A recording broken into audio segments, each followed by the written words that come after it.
સુરત કામદાર સંઘ ચોથા વર્ગના 15 જેટલા કર્મચારીઓ મનપાની કચેરી ખાતે વિવિધ પડતર પ્રશ્નોને લઈ ભૂખ હડતાળ પર ઉતર્યા છે।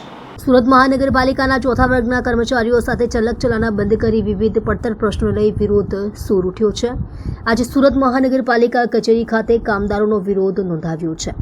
આ સાથે સુરત કામદાર સંઘ દ્વારા ચોથા વર્ગના કર્મચારીઓના પ્રશ્નો નહીં ઉકેલાતા વિરોધ કર્યો છે અને પાલિકાના ચોથા વર્ગના પ્રશ્નો માટે 15 લોકો ભૂખ હડતાળ પર ઉતર્યા છે।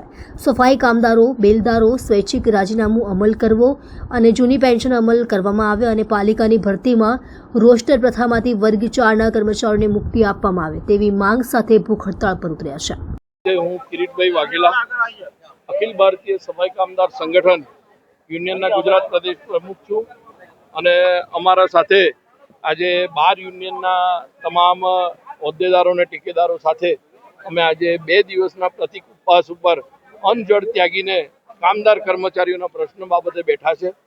મૂળભૂત કામદાર કર્મચારીઓના પ્રશ્ન જે સ્વૈચ્છિક નિવૃત્તિ, જે વર્ગ 4ના સફાઈ કામદારો, બિલ્દારો અને અન્ય કર્મચારીઓને ખૂબ મોટો પ્રશ્ન આજે 3 વર્ષથી અમે પ્રશાસન સામે મૂકી રહ્યા છે, પરંતુ પ્રશાસન ખબર નહીં આંખ મીચીને અને બેરા થઈને અમારી કોઈ પણ માંગણીને સંતોષાઈ નથી રહ્યા।